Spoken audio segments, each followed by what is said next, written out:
Tanya deh.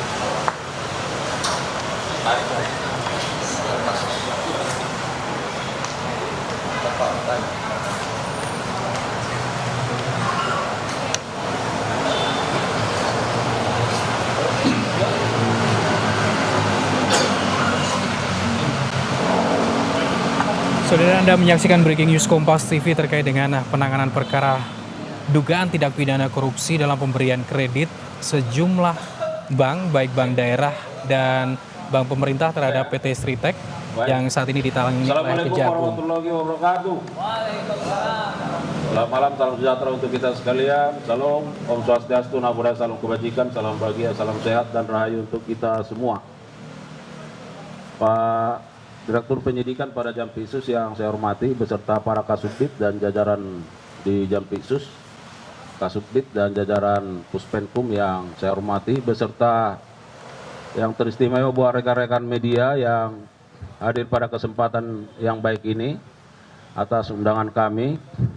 Rekan-rekan media, tentu kita patut memanjatkan syukur kepada Sang Ilahi atas berbagai nikmat, khususnya nikmat sehat yang diberikan kepada kita sehingga malam hari ini kita bisa terus melakukan kegiatan, khususnya dalam press conference pada malam hari ini. Rekan-rekan media, bahwa kita akan mendengarkan bersama-sama rilis yang akan disampaikan oleh Direktur Penyidikan terkait dengan perkembangan penanganan perkara dugaan tindak pidana korupsi pada pemberian kredit dari Bank Jabar dan Bank DKI kepada PT Sritek. Ya. Sebelum Pak Direktur Penyidikan menyampaikan beberapa poin penting, ada hal-hal yang ingin kami sampaikan bahwa dalam perkara ini penyidik sudah melakukan pemanggilan dan pemeriksaan setidaknya terhadap 55 orang saksi dan 1 ahli. Dan hari ini penyidik sudah menjadwalkan dilakukan pemeriksaan terhadap setidaknya 9 orang. Dan bagaimana status terhadap saksi yang diperiksa dan dipanggil pada hari ini, tentu kita akan sama-sama mendengarkan keterangan yang akan disampaikan oleh Direktur Penyidikan. Kemudian dalam rangka bagaimana membuat terang tindak pidana ini, penyidik juga secara sungguh-sungguh sudah melakukan berbagai upaya-upaya seperti penggeledahan dan penyitaan, ya, yang dilakukan di beberapa tempat. Nah, tentu supaya lebih lengkap, mari kita sama-sama mendengarkan rilis atau keterangan yang akan disampaikan oleh Pak Direktur Penyidikan. Kepada Pak Dirjen kami persilakan.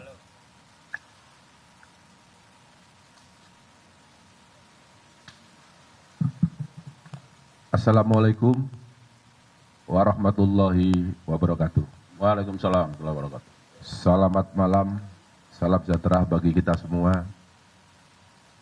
Yang saya hormati Bapak Kapus Penkum beserta jajaran, para Kasubdit yang hadir, yang mengikuti kontes malam ini, para teman-teman, saudara-saudara, jurnalistik yang hadir.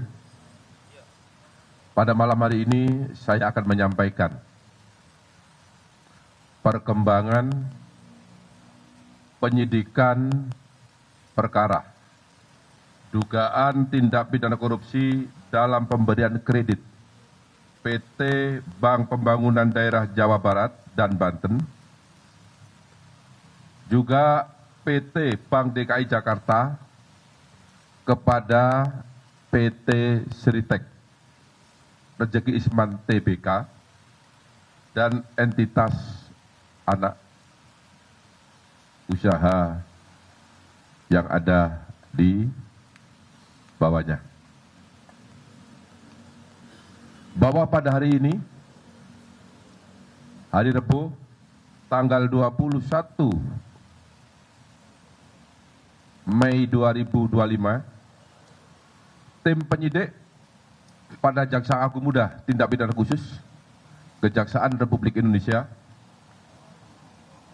berdasarkan surat perintah penyidikan nomor 62-F-2-F-10/2024 tanggal 25 Oktober 2024 telah melakukan atau telah membawa 3 orang saksi. Yang pertama adalah Saudara DS selaku pemimpin divisi korporasi dan komersial PT Bank Pembangunan Daerah Jawa Barat dan Banten tahun 2020. Yang kedua, YM selaku Direktur Utama PT Bank DKI Jakarta tahun 2020. Kemudian yang ketiga adalah ISL selaku Direktur Utama PT Sri Rejeki Isman Tbk tahun 2005 sampai dengan tahun 2022. Yang bersangkutan dihadapkan kepada jaksa penyidik, kemudian dilakukan pemeriksaan di gedung Jampitsus Kejaksaan Republik Indonesia. Dan dalam pemeriksaan sebelumnya, penyidik sudah melakukan pemeriksaan terhadap 46 saksi, sebagaimana tadi yang telah disampaikan oleh Pak Kapus Penkum. Dan pada hari ini, penyidik juga melakukan pemeriksaan terhadap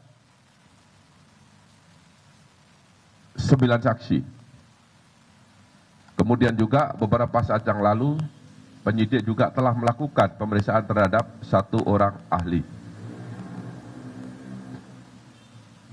Setelah melakukan pemeriksaan terhadap para saksi tersebut di atas, penyidik memperoleh alat bukti yang cukup telah terjadi tindak pidana korupsi dalam pemberian kredit dari beberapa bank pemerintah kepada PT Sritek Rejeki Isman Tbk dengan nilai total outstanding atau tagihan yang belum dilunasi hingga bulan Oktober 2024 sebesar 3 triliun 588 miliar 650 juta 808.000 rupiah, maaf, 1.028 rupiah, 57 sen. Dengan perincian sebagai berikut. Untuk Bank Jateng sebesar 395 miliar 663 juta 215.800 rupiah. Kemudian untuk Bank BJB, Bank Banten dan Jawa Barat sebesar 543 miliar 980 juta 507.170 rupiah. Kemudian untuk Bank DKI sebesar 149 miliar 7 juta 85.018 rupiah, 57 sen.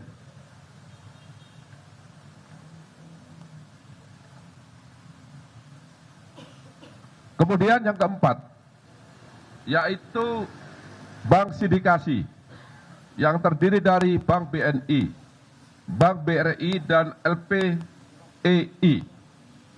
Jumlah seluruhnya adalah 2 triliun 500 miliar rupiah. Selain pemberian kredit tersebut di atas, PT Sri Rejeki Isman Tbk juga mendapatkan pemberian kredit di bank swasta yang jumlahnya sebanyak 20 bank. Ini tidak saya sebut ya, karena banyak sekali, jumlahnya 20 bank. Adapun kasus posisi dapat kami jelaskan terhadap adanya pemberian kredit kepada PT Sri Rejeki Isman Tbk yang dilakukan secara melawan hukum dan mengakibatkan adanya kerugian keuangan negara, dapat disampaikan fakta-fakta sebagai berikut.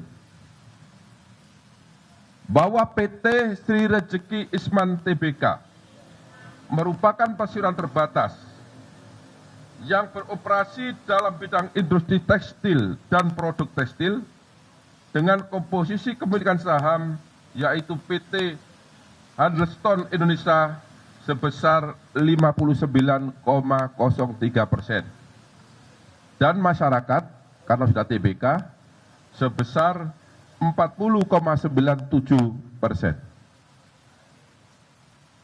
Bahwa dalam laporan keuangan PT Sri Rejeki Isman Tbk telah melaporkan adanya kerugian dengan nilai mencapai 1 miliar 08 US dollar atau setara dengan 15,65 triliun rupiah pada tahun 2021. Padahal sebelumnya, pada tahun 2020, PT Sri Rejeki Isman masih mencatat keuntungan sebesar 85,32 US dollar Amerika atau setara dengan 1,24 triliun. Jadi ini ada keganjilan dalam satu tahun mengalami keuntungan yang sangat signifikan, kemudian tahun berikutnya juga mengalami kerugian yang sangat signifikan. Inilah konsentrasi dari teman-teman penyidik. Kemudian PT Sri Rejeki Isman Tbk dan entitas anak perusahaannya memiliki kredit nilai total outstanding atau tagihan yang belum dilunasi hingga bulan Oktober tahun 2024 sebesar 3.588 miliar 650.808.028 rupiah, 57 sen. Utang tersebut adalah kepada beberapa bank pemerintah, baik bank himbara, yaitu himpunan bank milik negara, maupun bank milik pemerintah daerah. Selain kredit tersebut di atas, PT Sri Rejeki Isman Tbk juga mendapatkan pemberian kredit dari 20 bank swasta, seperti tadi yang telah saya sampaikan. Kemudian, dalam pemberian kredit kepada PT Sri Rejeki Isman Tbk, JM selaku Direktur Utama PT Bank DKI dan DS selaku pimpinan divisi korporasi dan komisaris komersial PT Bank Pembangunan Daerah Jawa Barat dan Banten telah memberikan kredit secara melawan hukum karena tidak melakukan analisa yang memadai dan mentaati prosedur serta persyaratan yang telah ditetapkan, yaitu salah satunya adalah tidak terpenuhinya syarat kredit modal kerja karena hasil penilaian dari lembaga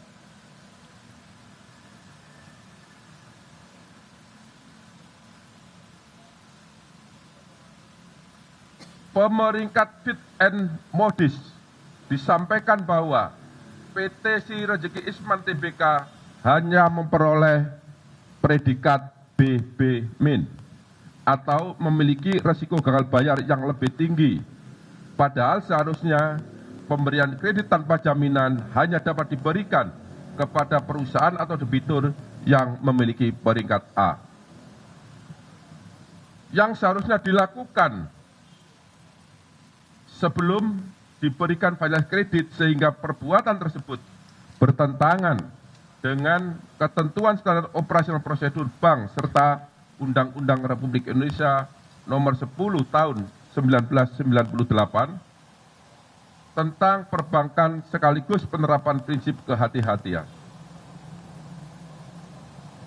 Bahwa pada saat ISL selaku Direktur Utama PT Sri Rezeki Isman Tbk mendapatkan dana dari PT Bank Pembangunan Daerah Jawa Barat, Banten, dan PT Bank DKI Jakarta, terdapat fakta hukum bahwa dana tersebut tidak dipergunakan sebagaimana tujuan dari pemberian kredit, yaitu untuk modal kerja, tetapi disalahgunakan untuk membayar hutang dan membeli aset non-produktif sehingga tidak sesuai dengan peruntukan yang seharusnya. Bahwa kredit yang diberikan oleh PT Bank Pembangunan Daerah Jawa Barat, Banten, dan PT Bank DKI Jakarta kepada PT Sri Rezeki Isman Tbk saat ini macet dengan volatilitas 5 dan aset perusahaan tidak bisa dieksekusi untuk menutupi nilai kerugian negara karena nilai lebih kecil dari nilai pemberian pinjaman kredit serta tidak dijadikan sebagai jaminan atau agunan. Bahwa PT Sri Rezeki Isman Tbk dinyatakan pilot oleh Pengadilan Negeri Niaga Semarang melalui putusan nomor perkara 2/PDT.SUS/homologasi /2024/PN Niaga Semarang. Bahwa akibat adanya pemberian kredit secara melawan hukum tersebut yang dilakukan oleh PT Bank Pembangunan Daerah Jawa Barat Banten dan PT Bank DKI Jakarta kepada PT Sri Rezeki Isman Tbk telah mengakibatkan adanya kerugian keuangan negara sebesar 690.592.188 rupiah dari total nilai outstanding atau tagihan yang belum dilunasi sebesar 3.538.808.028.027 rupiah. Kemudian setelah dilakukan pemeriksaan terhadap DS, kemudian terhadap YM dan terhadap ISL, pada hari ini Rabu tanggal 21 Mei tahun 2025, penyidik pada Jampitsus Kejaksaan Agung Republik Indonesia menetapkan 3 orang tersebut sebagai tersangka karena ditemukan alat bukti yang cukup telah terjadi tindak pidana korupsi dalam pemberian kredit PT Bank Pembangunan Daerah Jawa Barat dan Banten serta PT Bank DKI Jakarta kepada PT Sri Rezeki Isman Tbk. Penetapan tersebut berdasarkan untuk ISL, yaitu penetapan nomor 35 tanggal 21 Mei 2025. Untuk tersangka DS berdasarkan penetapan nomor 36 tanggal 21 Mei 2025. Dan untuk tersangka YM berdasarkan penetapan nomor 37 tanggal 21 Mei 2025.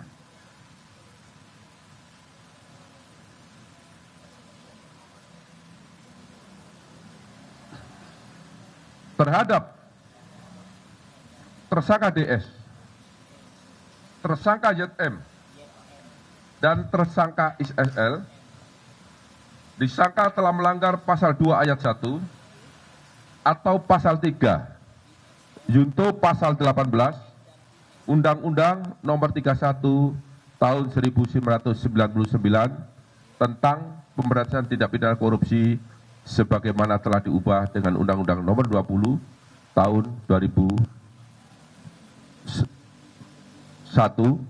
junto pasal 55 ayat 1 ke 1 Kitab Undang-Undang Hukum Pidana.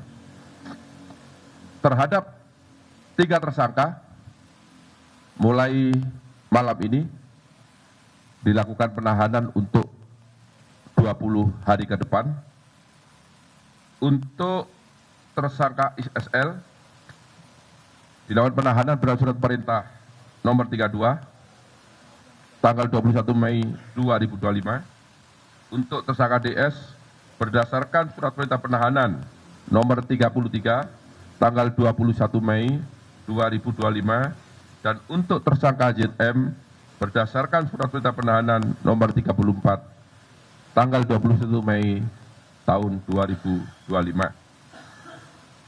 Yang bersangkutan ditahan di Rutan Salim Baca Kejaksaan Agung dan sebentar lagi akan dilakukan atau dibawa ke tahanan. Demikian yang dapat saya sampaikan. Apabila ada kata-kata yang kurang jelas, kata-kata yang kurang dimengerti, saya mohon maaf. Dan saya akhiri, wabillahi taufiq wal hidayah. Wassalamualaikum warahmatullahi wabarakatuh. Waalaikumsalam warahmatullahi wabarakatuh. Terima kasih kepada Pak Direktur Penyidikan. Rekan-rekan media, barangkali ada satu hal yang ingin kami tegaskan supaya tidak bias di masyarakat seolah-olah ada penanganan yang disparitas. Perlu diketahui bahwa tadi sudah disampaikan oleh Pak Dirdik bahwa selain 4 bank, ya, sesungguhnya ada 20 bank. Tapi harus dipahami bahwa bank-bank yang lain itu adalah bank-bank swasta. Nah, kita tangani bank pemerintah dan bank daerah karena ini terkait dengan keuangan negara, ya, sebagai pintu masuknya, ya. Jadi supaya ada penjelasan ke masyarakat, kenapa hanya 4, kenapa yang lain tidak, ya. Karena ini terkait dengan kewenangan kita menyangkut masalah keuangan negara. Saya kira begitu. Silakan kalau ada pertanyaan. Yang abang ganteng dulu, yang baju apa? Ya.